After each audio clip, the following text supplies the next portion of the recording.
Hi, and welcome to Season 2 of the Team Deakins Podcast, a collection of informal conversations between Roger and James Deakins and a guest. We never know where the conversation will take us, so listen in and see where it goes. This episode is sponsored by Aperture, a premier manufacturer of LED lighting with the industry's greatest variety of fixtures for your complete lighting needs.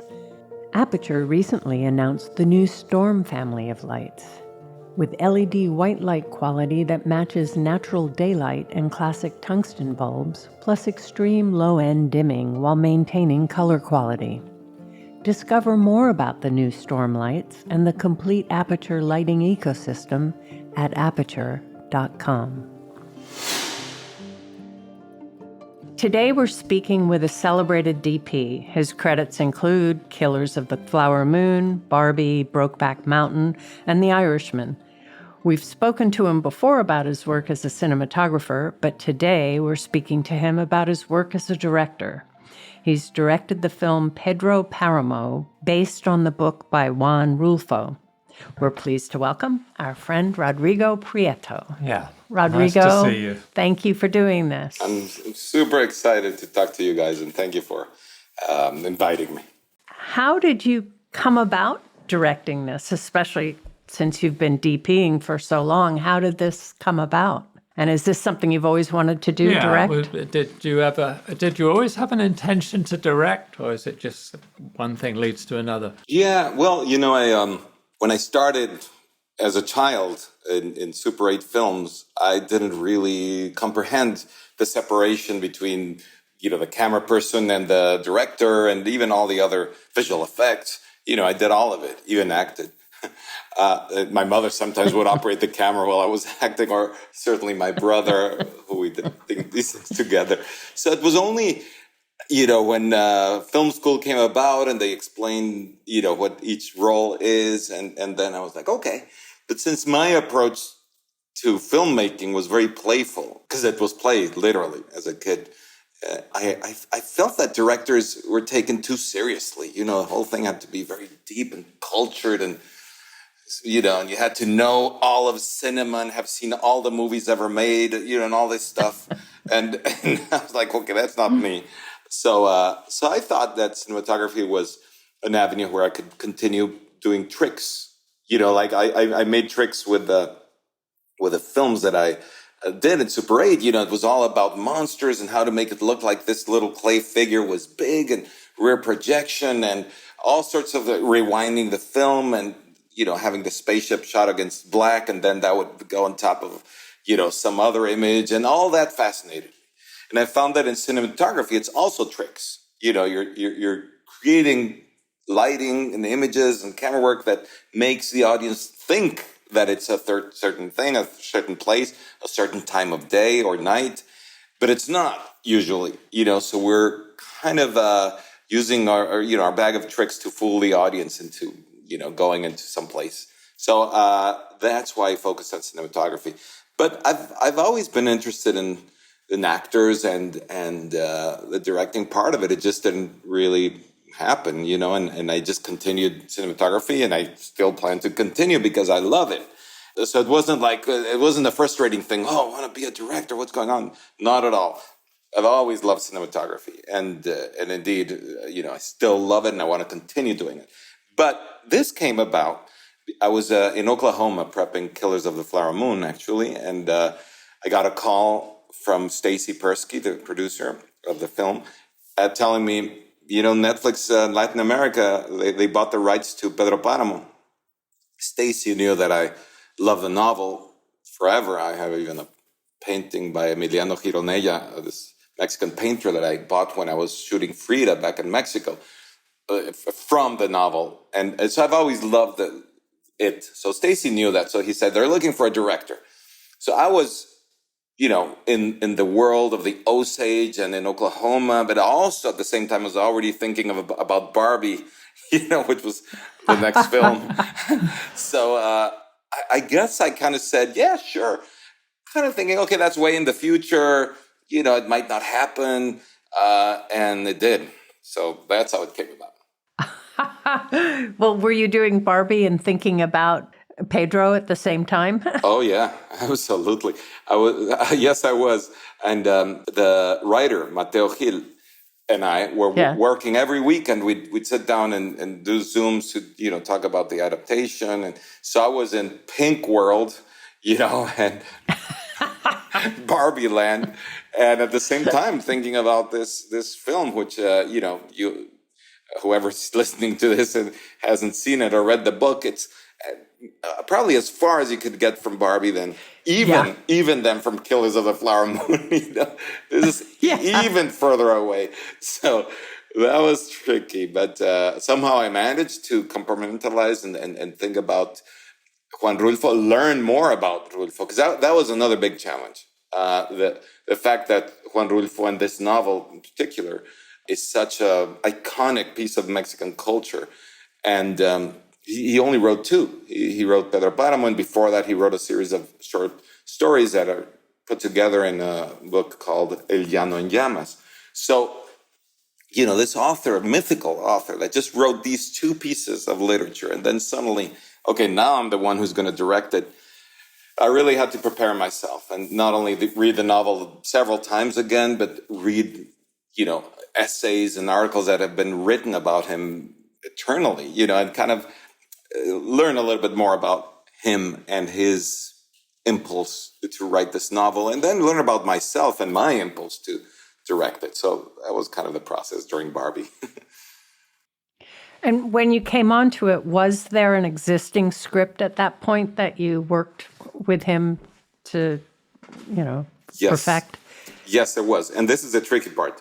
Mateo, the writer, the person who adapted the script, was going to direct it around 15 years ago or so. So he wrote it to direct it. And in fact, I read that script back then because I was considered as a cinematographer for it, which I loved the idea. And I was like, yes. So I read it back then, but it didn't happen. The film fell apart. They were about to go, and it just, budget-wise, because it's a complicated film, it just fell apart. So then years later, when Netflix, and when I was called by Stacy Persky, is, okay, there's that adaptation. There were others, actually, but I remember that one and reread it and thought, okay, this is good. It's a really good starting point. I mean, he that really went deep to make this adaptation. But obviously, I had to make it mine, just because this novel has so many layers and so many possibilities of interpretation that there were things in the novel that weren't in the script that were important to me, and things also in the script that I thought weren't as important. So even negotiating all this with Mateo was a huge challenge, and because it was his baby, he was going to direct it. So that was my first question to him: is, are you okay with someone else, taking this and doing something else that is not what you would have done? And he said that he'd cried enough already since it didn't happen. He said that, and that he decided that it was better for it to be made than just stay in the drawer, and that he realized that now he wasn't going to direct it, being from Spain. He's a Spanish man. And the story is so quintessentially Mexican, and indeed about part of it, is about the inheritance we have as Mexicans from the conquest and the issues with how Spain, created a system of oppression, and of exploitation that the character Pedro Páramo just uses, with his privilege as that he's the heir of that. He's from the Spanish families who kept the land and all that. So he knew that it was really hard for a Spanish director to actually direct this film. So he was happy that I'd do it, and that's how it all started. But also, it's a book that's, let's just say, not linear. Yes. And it's kind of magical. And how difficult was that? Because it seems to be fairly simple to translate books into film that are fairly linear. But I also think that oftentimes they miss it because they're not getting what the book was really getting, they should go maybe something different. So when you were adapting this, you must have been thinking about what movies can do versus what books can do. So how did you work around that? Yes. Well, I think one of the reasons that this book has actually been adapted twice before this one already for the cinema, and it didn't quite work. I'm hoping this one does, but part of it is that structure, that broken up structure that was very experimental at the time, in the 1950s when he published it, people didn't get it. I mean, in the beginning, the critics and other writers dismissed it as they couldn't quite get into it, and thought that some said he wrote things and then just threw them on the floor and then put them together and see what happens, and that's certainly not the case. But little by little, people started really getting into it, and other writers got deep into it, and then it became what it has become. So when it first came out, it wasn't warmly received. It took a little bit, and partly also because Juan Rulfo, wrote a longer novel, and then he thought it was too didactic in a way. So he cut out 100 pages. He took out of the story. And wow. So that's why it's a relatively short novel, but that's also why it jumps so radically, not only from time to time period, but also there is sort of gaps that you have to, as a reader, participate and fill in those gaps. Yes. So the challenge in a movie is that there is one advantage. And the advantage is that you see what's going on, you see it. Whereas in the novel, he many times, in many of the fragments, that's what they're called, not chapters, fragments. There's no narrator telling us where it's happening or what date or any of that. It's just dialogue. Some other times he goes deep into some really beautiful, narration of the feeling of the sound of the place and all that. But many times he doesn't. And so you get confused as a reader. The advantages in a film is you see it, right? But the tricky part is that we couldn't fit in all of it, certainly. That's one thing.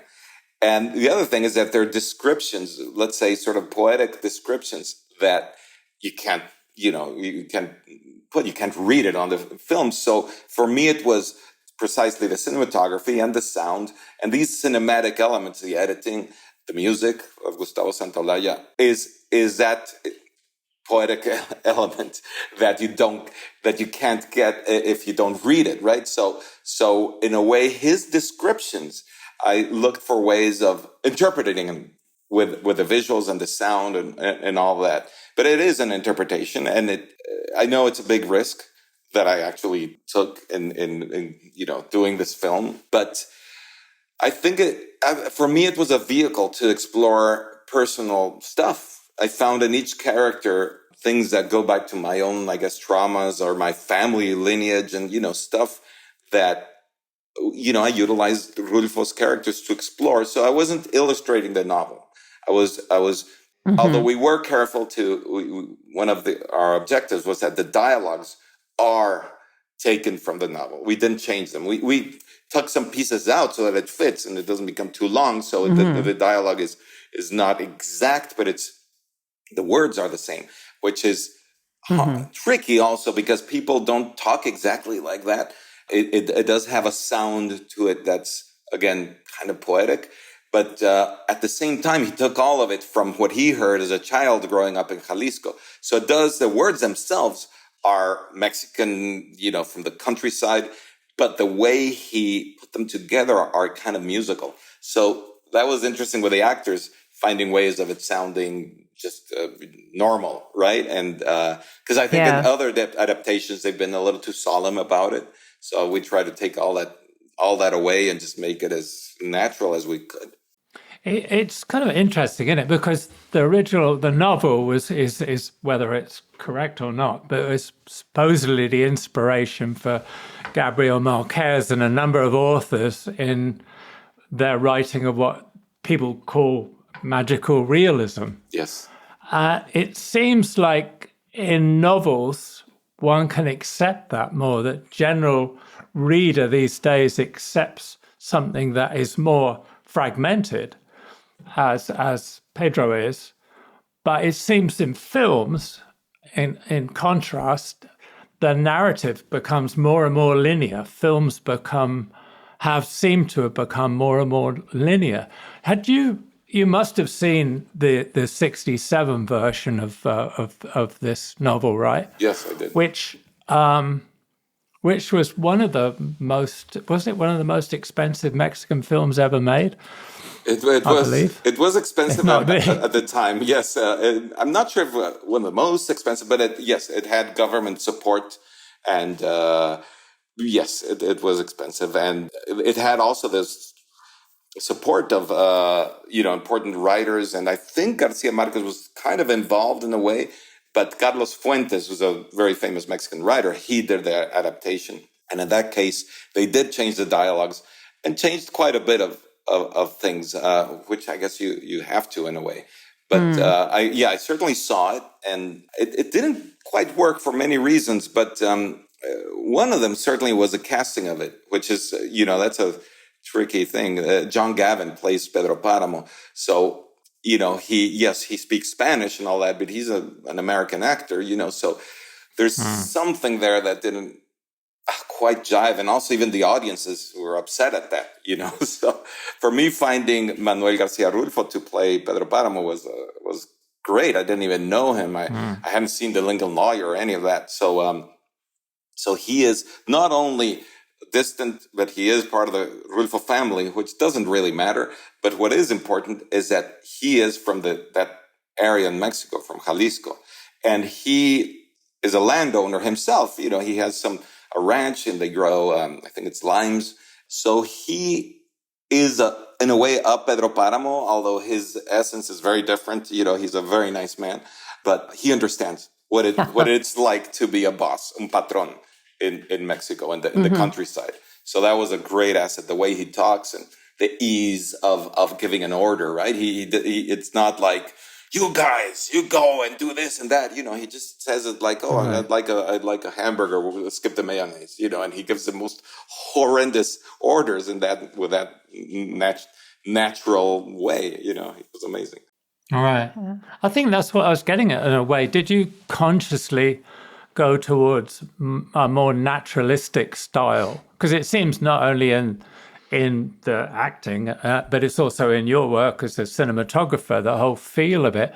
Whereas the film that was actually shot by Gabriel Figueroa is much more like an American noir in many ways. It tends to more towards a ghost story, and it's got a very dramatic kind of noirish look to it. Was your choice a very conscious thing, or how did you go towards that naturalism? Yes, it definitely was a conscious choice. And as you know, Nico Aguilar was my co-cinematographer. So we both discussed this in length. And we early on decided that when you read the novel, by the way, the characters don't realize that some of them, spoiler alert, that some of them don't even realize that they're dead, right, that they are dead themselves, right? So they talk with complete naturalism as if they were just, right there, and they happen to be walking down the street. So I wanted the look of the film to match that, where we're not pointing to this is spooky or weird, or it's just normal in a way, and that's also one of the characteristics later on of magic realism. Although this particular novel, I wouldn't say is exactly magic realism. It's more surrealism, because magic realism is more about these, magical, strange things that could happen and do happen in Latin America. And you just think, or your parents or your grandparents told you about, things that are absurd, but you just accept them. And so Gabriel Garcia Marquez incorporates these elements. This is more, I think, like a surreal dream or sometimes a nightmare, some of the parts of it, where things are happening that are just would seemingly make no sense, but they do, right? And combined with completely normal moments or scenes that are just very, very quotidian. I don't know if that's a word, but just, regular moments in life. So it's that combination where we didn't want to enhance it, except sometimes I did. I for some scenes, I took it to an extreme. And for me, it was more so than the novel. And for me, it was the feeling that there's a very heightened moment that I thought needed an extra punch visually for you to buy as an audience that a character would get to that state that would lead him to die. Okay, I won't say who or what, but how do you show in a movie that someone dies of fright? It can't just be voices and stuff. For me, it had to be something really extreme. So there I went a little beyond, but yeah, stylistically, we wanted to keep it that way. In fact, another thing that the Mateo's original script pointed to was separating visually the eras, let's say, the past and the present. And it actually said that on the description of the script. And Nico and I decided to not do that. We thought, okay, just the elements in frame will tell you where you are, and this is also an opportunity that happens just now that couldn't have happened certainly in the 67 version or the 76, I think is the next version, where visual effects now allow us to, show a Comala, which is this town, as a abandoned ghost town, and the same place also see it in the past as a thriving, lush place with, green trees and foliage and all that. So it was a combination of the art department, heavy lifting of dressing places, but also visual effects, as well as the age of the actors. That's also a clue. You see, I try to keep it subtle, but you see them when they're younger, and so we use some de-aging techniques, and then their actual age, and then prosthetics for older age. So I think that's something that's unique of now, that allows us to make a Pedro Páramo that's closer to, let's say, what the intention of when you read it. So it was all these things that we took into consideration. But in fact, that was important to me, that only these elements are the clues to where you are, as opposed to, having the past be, we did have the looks were a little different. The lookup tables were slightly different, but it was just subtle differences. And since this was, your first directing gig, it was also the first time that you were responsible for casting. What was that like? Because obviously casting was so important, because you needed to find the people that not only worked for it, but also had the ability to say those lines as if it was normal conversation. So what was that experience like? Yeah, that was, I enjoyed that process enormously, because it was also like a rehearsal for the actual shoot, meaning that as I was, doing callbacks with different actors and actresses, it was, guiding them to see if they could go to a place that I expected in the film, but also see what they had in their essence that would fit or not fit the character. So as I was doing all the callbacks, I would be a director, and it was really interesting, because that's when I started sort of getting my mojo and noticing that I could tell what I responded to, and what worked or not. Of course, that's subjective, right? But I saw it immediately. It wasn't like, ooh, because that was one of my worries, that I see directors that are so in tune and so connected to, what they want and what is working, what's not working. I was like, well, I get that. And I realized that I did. When you're focused on that and you're feeling the performance and that's what you're looking at, it does touch you or it doesn't, So during the casting, I realized that. And I was very fortunate also that this novel is such a important thing in Mexico, that everybody's read it, or lots of people have read it. It's kind of required, I don't know if still, but at least when I was growing up, it was required reading in high school. So every actor wanted to be in it, you see. So I had my pick, and I read with many wonderful actresses and actors, and it was incredible. Sometimes it was hard to choose. It was, I have 3 amazing actresses for this character. What do I do? Which one? And it just was just a tiny little thing from my gut that made me choose one person, but I was very happy with who ended up doing each character. And I love them all, really do. We became a family. And now, now that we're starting the promotion of, the film, it just opened in the Toronto Film Festival, having them all, it's just with me and Nico also, working with Nico. And I don't know, it was just a beautiful experience. And did you have a lot of rehearsal time with the actors when you were actually getting ready to shoot? Yeah, we did have some, it wasn't extensive, but yes, at least, every scene in the film, I did get a chance to rehearse with the actors previously, just the rehearsal room. So a lot of it was, finding the subtext and this sort of stuff with the actors. And it was really interesting to me to see the different ways. I've always known this, I see it in the films that I've shot, but to actually kind of be the one who's managing the different energies of the actors and the different approaches. There were scenes where I had one actor that's really into the Juan Rulfo and understanding the period of time and understanding what Rulfo was trying to say and really, talking about the subtext and, and in the same scene, an actor that's like, no. For me, what's on the page? It says here, okay, he's upset. Okay, upset. That's it. So it was really interesting to get to, the synthesis of those different ways.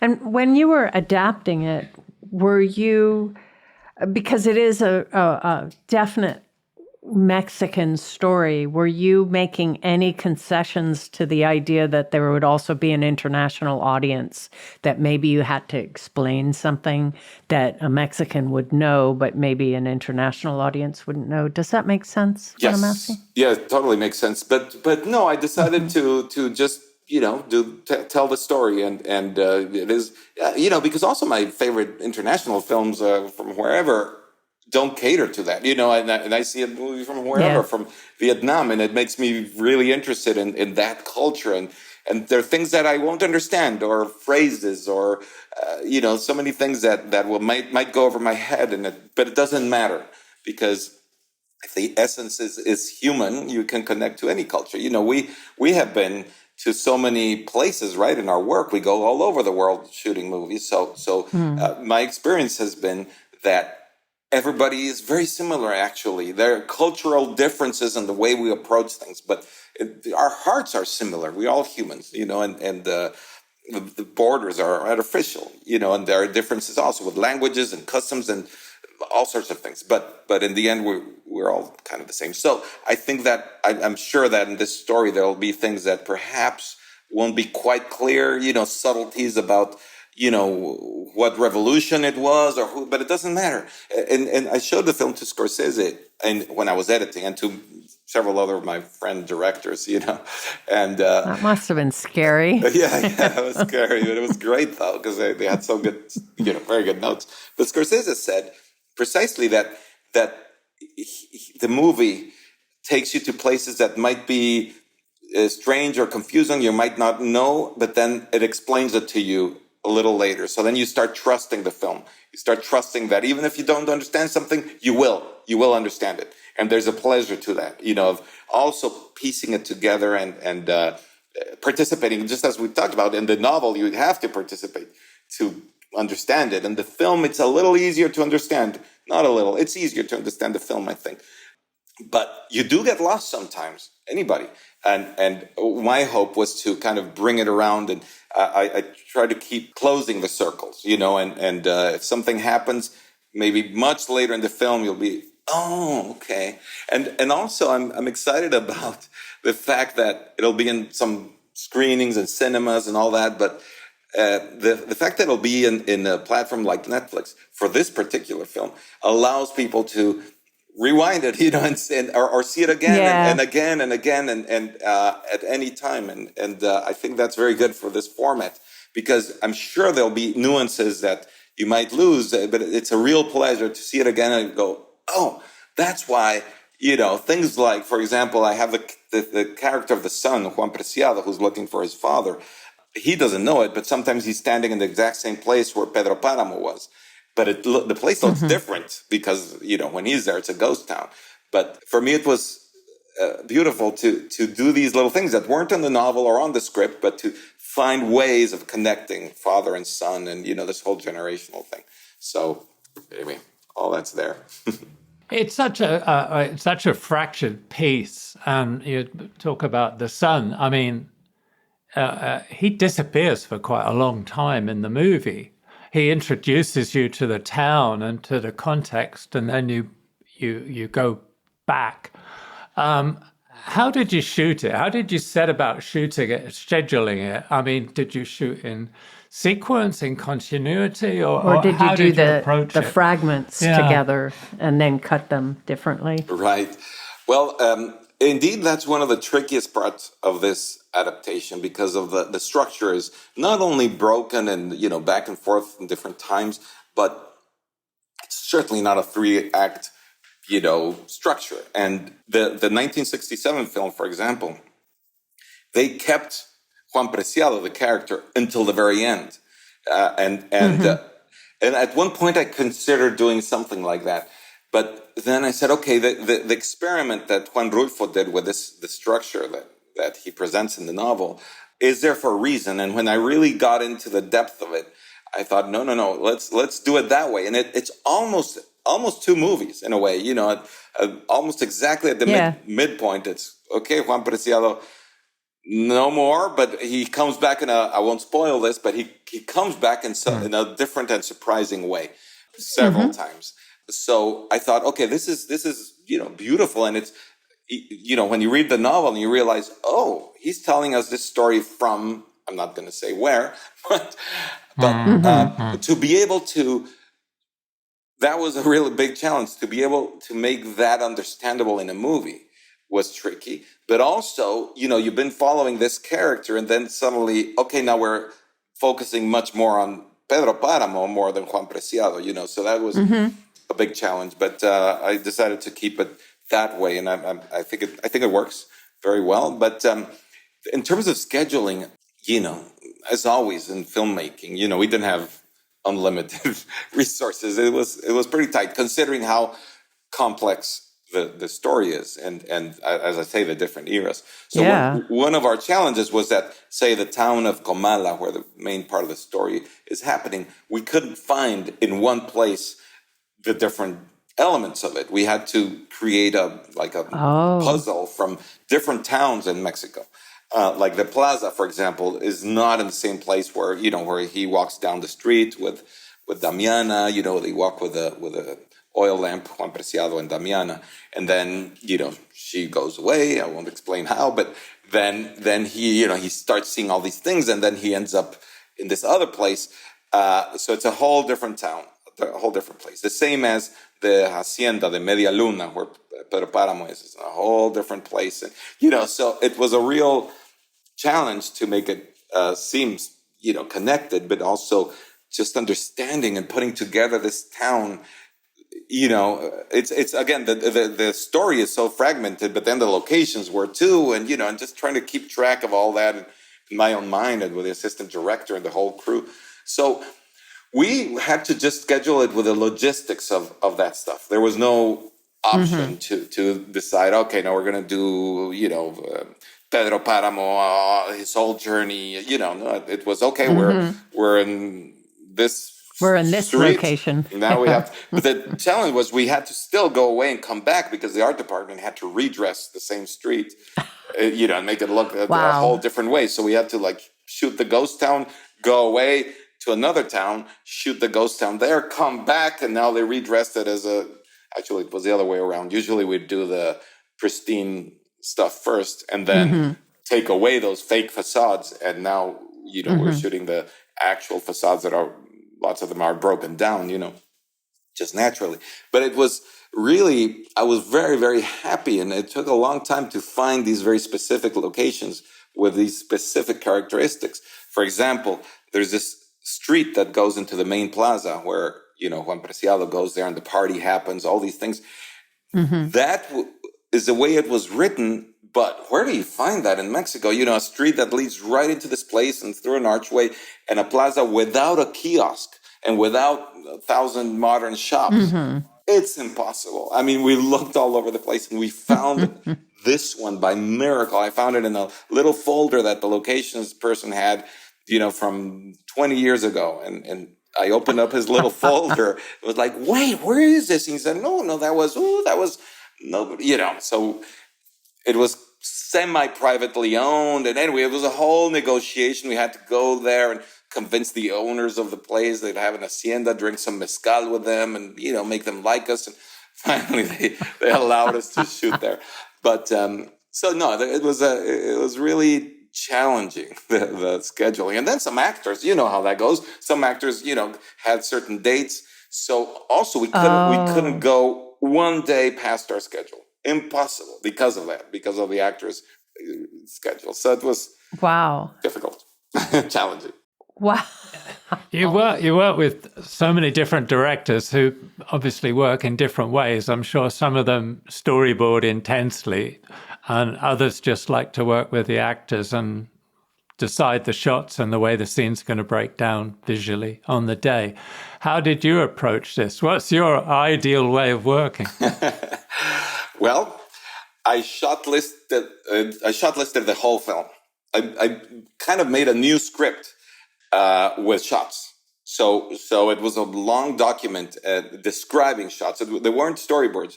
I later did some specific storyboards with an artist based on my shot list, but I would describe the shot and sometimes, you know, put even the dialogue. And it was it was a long thing. It was very helpful for the crew because given the you know how complicated the structure of the story is, to understand at least the structure of the shots because of the transitions.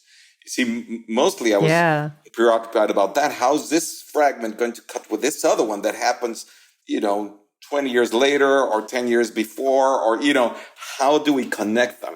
And that was a major thing for me to figure out what shot would say what I needed to say, but also connect it to the next bit and this and that. So I was very specific about the shots, but again, I've learned from, you know, these amazing directors I work with to allow also the energy of the moment to, you know, also tell me what to do, you know, and Scorsese is a master at that. You know, he's always allowing the actors to improvise and this and that, which in this case, we really couldn't do much of it anyway, because the text is so specific that anyone want to change the dialogue, it would just not work. It had to be exactly the way it was written. But there was certainly room to feel it, to feel the moment, feel the set, and to listen to the instincts of the actors.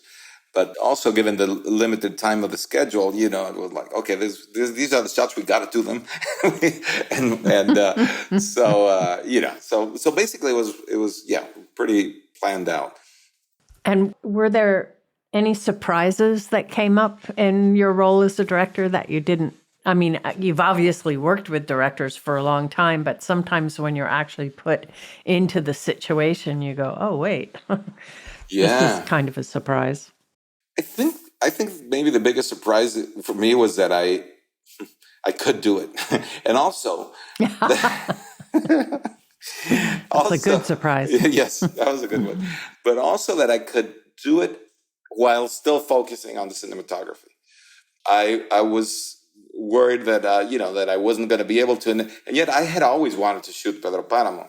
Like I said, you know, I read the script years ago, and so giving up on that was not an easy thing, you know. So that's why I decided I'm not going to give it up. I'm going to shoot it, but I'll have someone with me to accompany me and be my second set of eyes and, you know, support me. And that was Nico. And so I was surprised that it is possible, you know, that I could work with the actors, rehearse it, you know, talk about the scene, really listen and adjust, and, you know, in the rehearsal. And then, you know, they go to makeup or whatever. And then it's like, oh, here I am. I got nothing to do except do the lighting, you know, so I could actually, you know, guide the lighting. And it's so natural for us, you know, it's impossible. For me, it's impossible to switch it off. I'm always thinking about lighting and in life even, you know, so to be on a set and and not think about it. It just doesn't happen. It's a kind of second nature, and it's this tape that's running in the back of my head no matter what. So then I immediately knew what I needed from the lighting, and then with Nico, of course, it was simple actually. So I guess that would be my main surprise. And then a big challenge also was, given the schedule, that there was one moment that there was a hiccup on the schedule, and I had to choose a scene. There was at least half a day that was not going to be possible to fit into the schedule. So I chose a scene to take out. And then it turned out, when I was editing, we kind of need something here. So I had to come up with a different way of expressing that moment that wasn't that scene, and it's a moment when we have to realize that the Media Luna is in its full, I don't know, and it's richest, So we actually had to invent this drone shot and create a CGI version of La Media Luna, the Hacienda, with digital actors. I mean, it was a whole thing that I'm sure turned out much more expensive than, half a day of shooting. But like I said, we didn't have that flexibility because it wasn't even a money thing. It was just the actor's schedule. So I had to lose it. And then instead of the scene that was written, I, came up with that shot and other inserts and stuff. Anyway, so I was surprised that on the fly, I had to make decisions like that, and that I could do them and not panic too much. I mean, yes, I panicked, but not too much. I mean, it didn't lock me down.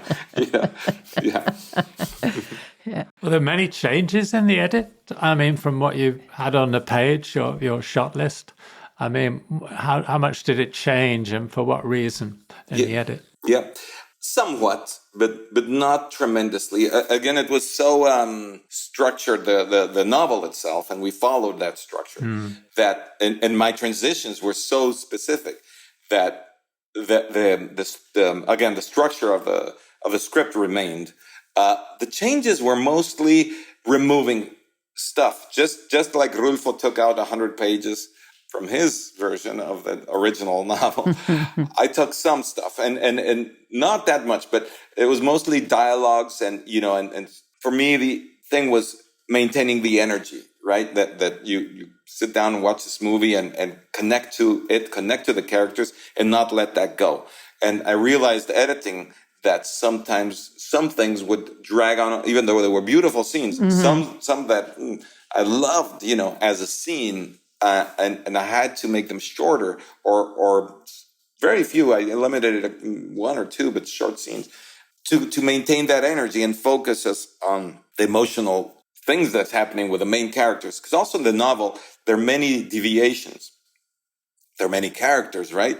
And the novel has the luxury of going off in tangents with Padre Renteria, with, all the different characters. You go this way and the other. And you have that in the movie, but not to that extent as a novel. But I did shoot some tangents that I had to reduce or eliminate with all the pain in my heart. And it was mainly, that was the reason, maintaining the energy.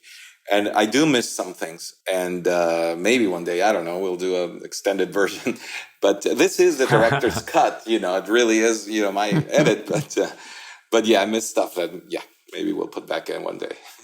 While you were shooting, were you cutting at the same time? I mean, did you have an editor on at that point? Yes, but I just didn't have time to even pay attention to that. I can't imagine, yeah.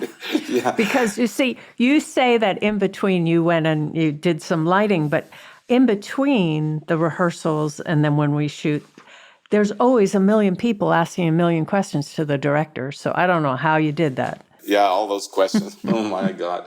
Yeah, no, that was challenging. That was why having Nico around was great. And also we did important work on pre-lighting and stuff like that. And Andres Medina, our gaffer, was amazing. And talking about that, by the way, I think one of the biggest challenges in the cinematography was all these night scenes. And that's also why I couldn't let go of it, because I found that as a very interesting, scary challenge. People have told me that watch the movie, they go, oh, the cinematography is great, but we knew that.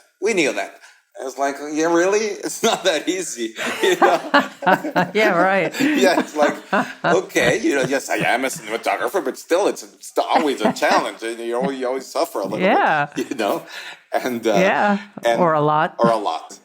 And the night scenes were it for this one. I mean, usually you're worried as a DP, okay, what's the director going to do with this huge scene, and how am I going to light it? Will the director want super big wide shot and a drone of whatever it might be, and you're hoping no, it'll be just a close up or whatever, So so at least in this case, I was the director, so I could somewhat help the cinematography or the challenges of the cinematography by okay, we're not going to shoot 360. Although I must say that most of the time the director and myself would win out and would be like, sorry, man, you have to figure it out. We are going to carry the actors for, 200 meters in this night scene with moonlight, and and I'm not going to cut in editing, but the actors have to do the whole thing without stopping. So the DP was like, okay, buddy, all right. And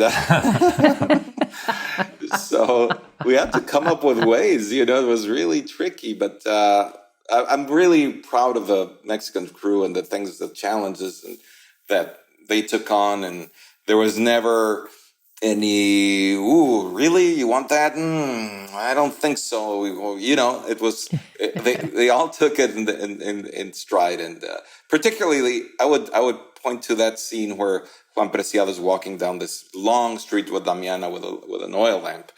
Mm-hmm.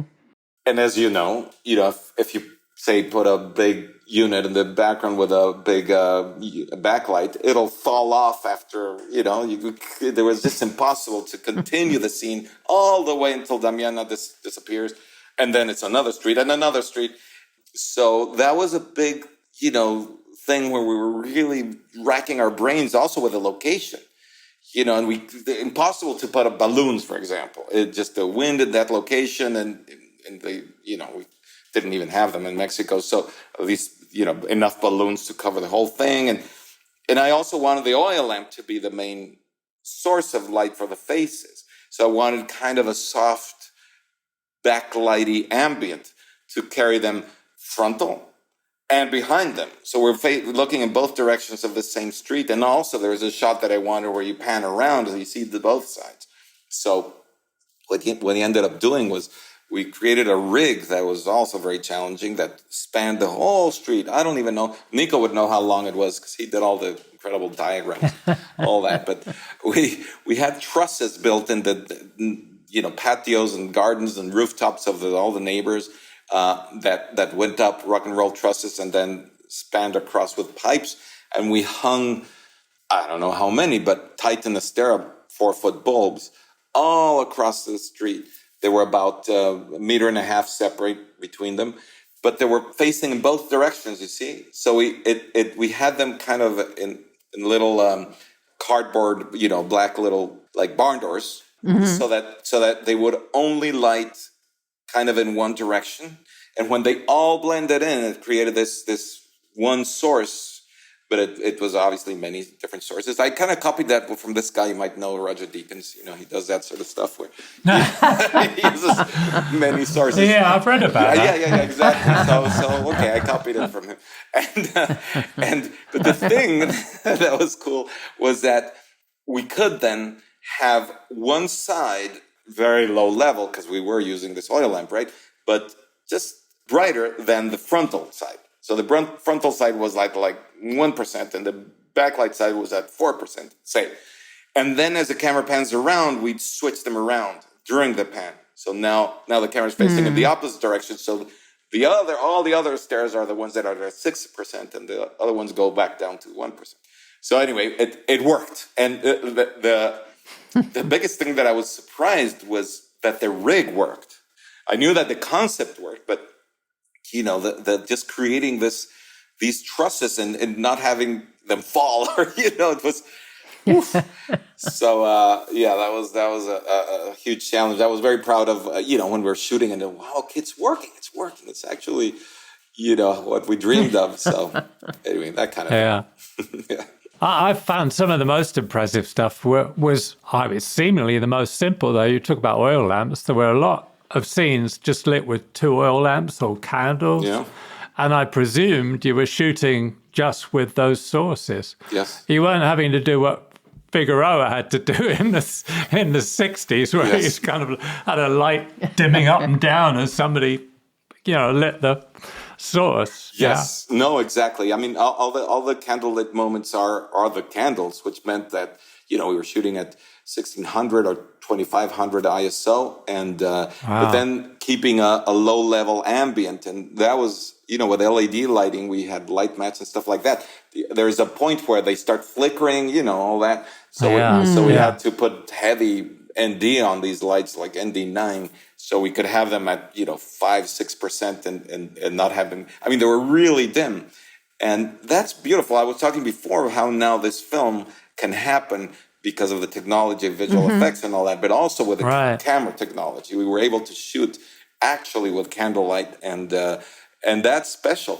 The oil lamp, though, I must confess a little trick there. Damiana's oil lamp, when I was testing with real oil lamps, man, those things don't emit any light, and you can't trust them, right? They're always going off, and so that was a light bulb. We did have a light bulb in there with a battery pack, and she had a little cable and all that stuff. But so then we replaced it with a visual effects flame. So, but don't tell anybody this. This little secret. I've never done that. I've always used it with a bare bulb, but I've just frosted the glass, so you never know. Yep. So since the director here would support me. Yeah, right. That's pretty good, that. I never got the money to do it. That's right. Yeah. Do you think, this is probably a tangent, but I'm kind of really interested in styles of films and styles in general of cinematography now. Do you think that technology, you consciously wanted to make this more naturalistic than Figueroa did, but do you think the sort of style of lighting now, what you can do with LED technology and fast cameras and lenses, is that because Figueroa had to use a lamp and he had to use a dimmer, there was a stylization already built in. Yes. You know what I'm saying? Yes. Are we losing that kind of, I'm going to have a big hard light here, I need to shoot at 5.6 and I've only got a 50 ASA stock. You know what I mean? It's like it forced you to light things, but now you can shoot with such minimal amount of light. I 100% know what you're talking about, and I agree. Yeah. I found that the fact that is possible to walk into a room and shoot just with the lamps turned on, and there is I find a murkiness to cinematography that I don't respond to, that I see now a lot, and I understand that it's become also. I know that lots of people do respond to that and love that look, and it's perfectly fine. But I find that there's a pressure now also because of these ideas of budget and all that of just that's what you have to do, I was talking before about the tricks, right? And that also leads to style, right? Of faking stuff to make it look naturalistic. That's one thing I love. Figuring out how to make something feels authentic, feels natural, but you're creating it, right? And in the film, I don't know, say Susana San Juan in her bedroom.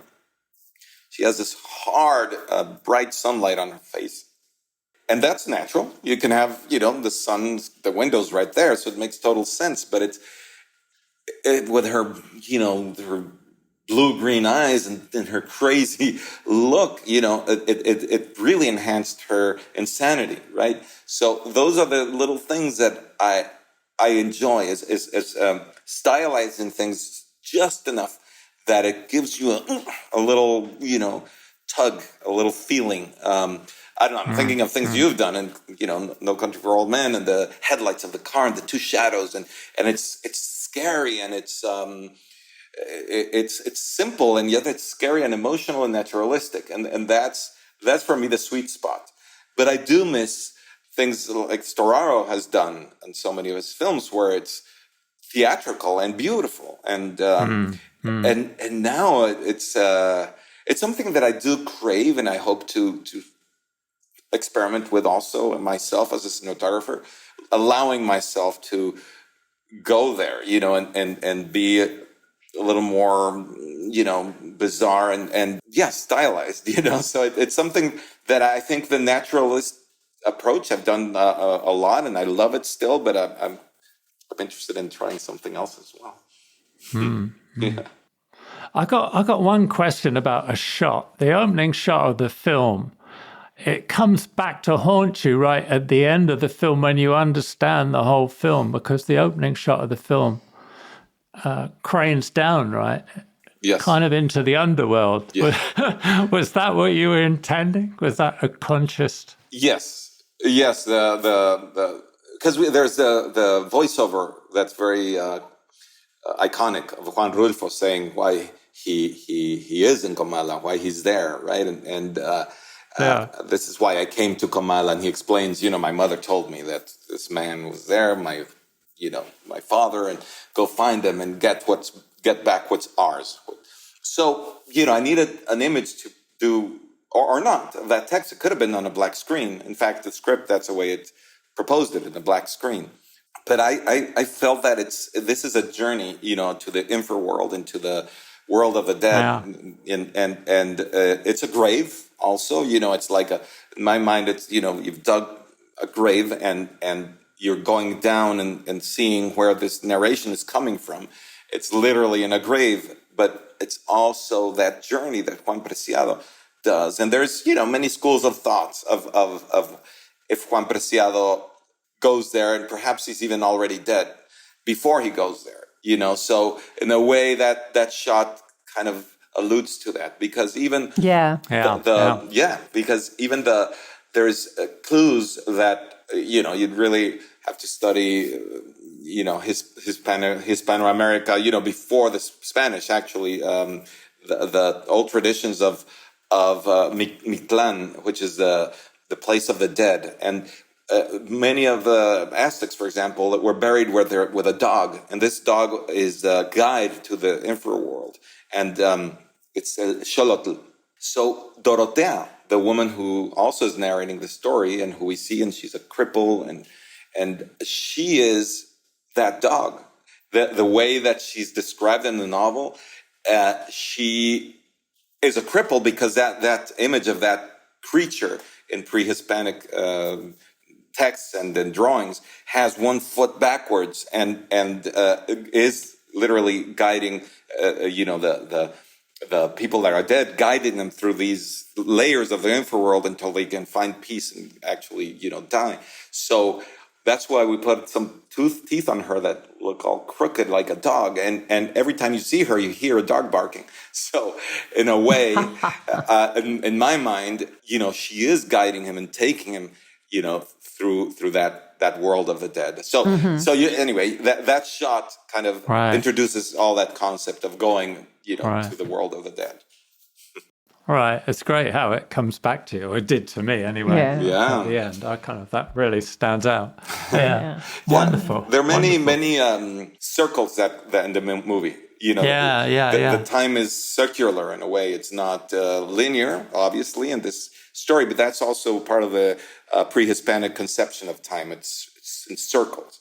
So that's why you have Juan Preciado appear again in the end, and I did lots of things that start and then it kind of repeats itself, or not. But that's why I'm happy that you feel that it comes back to you, because that's intention. That this story that leads you a certain way is kind of repetitive. Even the next shot of the beginning of the film, where you see Juan Preciado and the two roads, right, the intersection of roads. Mm-hmm. The last shot of the film, which I won't say what it is, but is a similar angle with a whole different character in a whole different time. But so I was trying to close those circles. So are you going to go and you carry on directing, or what's going to happen? Well, hopefully there are other projects that come up to direct. But what I hope is that directors don't think, oh yeah, he's a director now, I won't hire him. Yeah, right. Right? Because I love shooting and I want to continue shooting, and I love collaborating with directors and listening to them and bringing their ideas to the screen and bringing my thoughts to the visuals of it. But I hope they don't think that I'm gonna be judging them as directors or want to do my own thing. Not at all, because I still love it. It's just I do think that the cinematographer's job is the best job in the world, and let alone the film business. So I'm not going to let go of that, But hopefully something else comes that I can direct, and I can do both. Let's see what happens. Yeah. Well, I hope you do. Yeah, right, absolutely. Yeah. Well, this I was look forward great. to it. Yeah. Whatever it is. I mean, you couldn't have picked a more challenging really. first movie. I know. I know. I should have done two people in a room talking, but it fell on my lap crazily, and it's like, all right, if that's a one, let's go for it. And like I say, there is a lot in it that's personal. And my grandfather was in the Mexican Revolution. He told a story of those times. And my grandmother, she didn't fight in the revolution, but she was there, when the Villistas were coming. And in fact, towards the end, Pedro Páramo says, "Oh, weren't you with Villa or with Obregón?" Well, my grandfather was with Obregón, so there's a lot there that to unpack. And we actually shot the main location is San Luis Potosí. But that's not where the story actually happens. The story happens in Jalisco, but we shot it there. That's where we found the locations. That's where my grandfather's from. That's where he started his whole revolutionary thing. So in a way, I'm going back to the town of my ancestors, just like Juan Preciado is going back to the town of his ancestors, So it's kind of a similar journey. So that's why I feel I had to make this movie in the end. Yeah. Are you dead too? Maybe. Maybe you should check. Or maybe you guys are. Oh my God. We're all ghosts. Oh my. Oh gosh. But I will say that when we go off of the first main character and we go further into the story, I was so going with the story. It didn't occur to me until much later. I went, wait a minute, what happened to that guy? Because your transition was so smooth. Really, it was. I just was going on that trip with it. Yeah. Perfect. Yeah. Perfect. Well, that's I also found it flowed. I mean, the book does digress quite a lot. Yes. I mean, it is actually quite a kind of indictment of the Catholic Church in many ways. The hypocrisy of you can just say, oh, I'm sorry about that, and you're forgiven for murder, and your main character has done all these terrible things, but he goes to confession and he's okay. Get some money. Actually, here's some money. Yeah, right. I mean, it's very strong in your version, but in the book, it does the story does digress into these little sort of yes, it does. Personal kind of things. Yeah, that's why we have to choose our digressions. Where are we going to go? That doesn't lose the energy. So yeah. Well, I do hope. I still think I was going to say, I think it's really funny that you were getting into this while you were shooting Barbie. I just think that's hilarious. It's insane. I mean, couldn't be more different. I'm curious, whoever's listening, if they see the film and then after seeing it think, okay, that was right after Barbie, it'll be It was right immediately after Barbie. I went to Mexico and started scouting, But that's what's great about being a cinematographer, let alone a cinematographer and director. I mean, you just go from one world to another, and that's the kind of joy of it, isn't it? Really, the challenge, but also the joy. Exactly. We get to live so many lives in our own, and different experiences. It's wonderful. So, by the way, I hope that that people that see the film are then interested to also read the novel or not. It doesn't matter. It works on its own merit, but. I think that Rulfo in the world, compared to, say, Garcia Marquez, is not that well known. He is in Latin America, right? In Latin America, he's very well known, but not in the rest of the world. So at least I hope that this film makes, people are like, okay, what's that? Let's read it. Let's get into Rulfo's world, because like an actor of mine was saying the other day, if you want to understand or start to understand Mexico and what Mexico is now, this is a good start. Pedro Páramo really goes deep into our roots and why we have all these issues, as a country, but also as people. For me, that was the main thing. You're trying to get into all these characters and what are their own traumas and their own issues and what relates to me of all that. So hopefully this journey, whoever sees the film is an invitation to go into their own journeys, into their own comadres, basically. Yeah. Yeah, beautiful. Good. Well, all right. Thank you so much. If you'd like to sponsor the Team Deakins podcast, let us know at pod@teamdeakins.com. Thanks for listening. If you want more information and further discussion, check out the forums at www.rogerdeakins.com. Becoming a member is free, and you can ask follow-up questions there. And be sure to subscribe to the podcast for more new questions and topics. Also, check us out on Instagram at team.deakins. See you next time.